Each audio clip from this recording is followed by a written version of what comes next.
Hello again, and welcome into another edition of the video podcast presented by WVSports.com. It's your favorite podcast. I know it's my favorite podcast, even though I'm on it. Patrick's favorite podcast. It's Musings from the Mountains.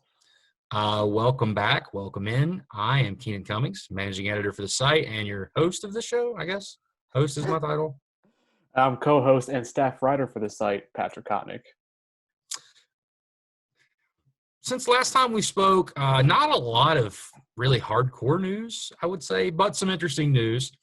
On the recruiting front, for those that follow recruiting, very interested in recruiting, which I know a lot of you are on the site, well, you're going to be waiting a little bit longer for visits. The dead period was extended to May 31st originally. You can now take that, go all through the month of June. There are going to be no visits, no coaches going to see kids, no evaluations, no anything of that sort, at least till June 30th right now. That effectively eliminates the entire early official visit period. That's off the table. Will they change the recruiting calendar? I think that's the next big question. A lot of July is dead, guys. You got usually 1 week for kids to visit. August is dead as of the last couple of years. So right now, without an adjustment to the recruiting calendar, outside of kids just committing to commit and without taking visits, you're really not going to have much going on until probably September. And that's if football games are being played, if visits are allowed to be hosted. There's a lot of questions right now, Pat. But what we do know is no more visits, no visits through June.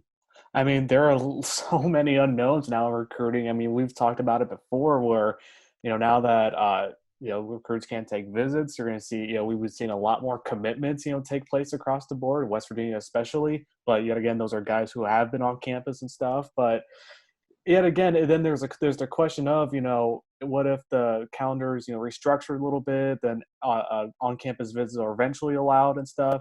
How many decommitments do we see? There's just so many questions and so many directions that this can go. I mean, it's almost hard to keep track of in a sense, but I mean, you said it, Keenan. I mean, there's a bunch of questions and a bunch of unknowns right now. I think the biggest question for me, outside of just restructuring, the possible restructure of the calendar and the early signing period, will there be an early signing period? Will that even be effective if kids can't make it to campus? I mean, that's not going to be answered today, and we could talk about it for a long time, and it's really not going to be any resolution. But what's interesting to me from a West Virginia perspective is what happens now. They have kind of taken a hardline approach that they don't want to take kids. They don't want to take commitments right now. They don't want to take kids into class unless they're comfortable with the program. They've been to campus multiple times. They have deeper connections with the coaches, and it makes sense. It really does make sense, especially on the surface. You are much more likely to keep a kid in the fold than, let's say, a guy that just commits because everybody else is doing it to a school he's never visited. But the question now becomes, does West Virginia change its strategy a little bit? Because the clock is ticking. That's what I was going to bring up was that, you just said it, Keenan, where, they like to, take guys who have been, like you said, that have been on campus, that are really comfortable with the program, that, more than one coach have reached out to and established a relationship with.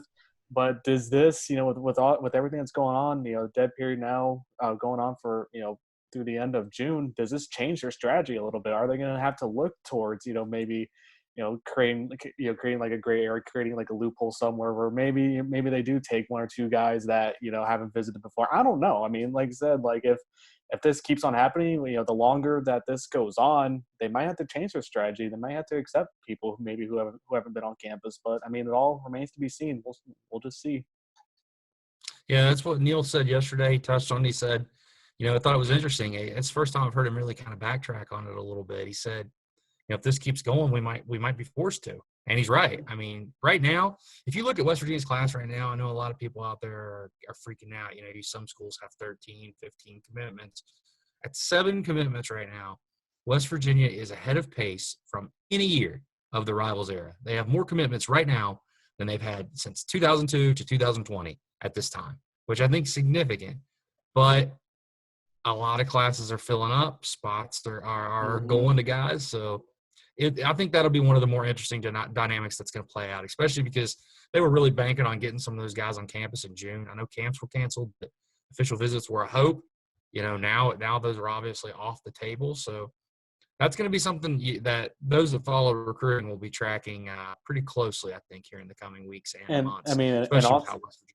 and also, I mean, you obviously weren't really, planning on this, epidemic like this happening. But I mean, in hindsight, it does help that they had as many junior days as they did to get those guys on campus and get them familiar with the program. Some of those guys are commitments now. Yep. Also, kind of, we talked to Neal Brown earlier this week. Something he mentioned to us is, right now we're entering kind of the lull period of this quarantine. Everybody's sick of it. Everybody wants to go out and everybody wants to do stuff. For football players, it's starting to wear them down a little bit. They get 8 hours a week of virtual sessions.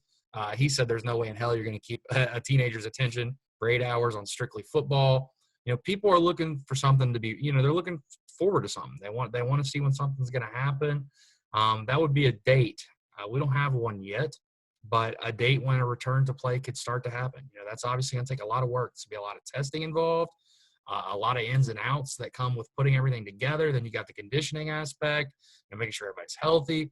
But I think that's where we're at right now. Neal Brown's keeping tabs on everybody's mental health. That's why he's doing a lot of these Zoom meetings. He wants to be able to see guys, assess how they're doing, assess their situation, and go from there. Right now, the number one concern is health and well-being of the players because, like a lot of us, eventually this kind of takes a toll on you, and you look for ways to get out and do some stuff or find some releases, and hopefully this podcast helps you a little bit. But we're at the stage now, and everybody's going through this. Guys are trying to look forward to something, especially in college football where it's so structured. Everything you do is on a schedule. And right now, there's no answers. So it creates a lot of difficult situations for college coaches, for players, for really everybody involved. I mean, you look at us, Patrick, and what we do right now. We don't even know if we're going to be covering college football this fall, and that's our job. Yeah, exactly. I mean, when something revolves around your job, I mean, you're a student athlete, and you go to a school to play college football, and this doesn't happen, and you're going through this right now. Yeah, I mean, I give props to Neal Brown for, really raising the antenna when it comes to checking in on their mental health and just making sure everything's fine. Because, like I said, there's just so much unknown right now that you almost need like a date. You need something to look forward to. But right now, you just don't have that right now. I mean, there's a bunch of directions that this could go. Like I said, it's just a bunch of, wait and see what could happen. Hoops side, we still got one scholarship open. West Virginia continues to target bigs, a lot of different bigs. We have a list on the site. We've gone through a lot of these guys. The recruitment's kind of open right now. Even a new graduate transfer in the mix. I'm once again going to avoid diving too much, but Romello White from Arizona State, very, very good player. I don't know how much West Virginia will be in the mix, but they have made contact. So we'll see what happens there. One other thing I want to make note of, the draft is going on, our Blue Lot draft. Right now, where it's a fantasy draft where people are picking their team. And I tell you this why. Hey, it's the Blue Lot. It's behind a paywall. No, it's not. Right now, we have a promo, and we'll put a link on this. We'll put it anywhere else. You're not going to get any better than this promo. Never. It's impossible to beat it. Right now, if you're bored, want a release, want best West Virginia information you can find, sign up to WVSports.com. If you sign up right now with our promo, WV2020, you get free, no cost, free access to our premium content, our message boards, converse with a lot of West Virginia fans. You get all of that for free until September 1st. Did we mention that? So we're inviting you. Yeah, it's free. We're inviting you to come check out what we do and see if you like it. Obviously, this is a tough time for people. There's no financial commitment. You show up on the site and see what we got. See if you like it.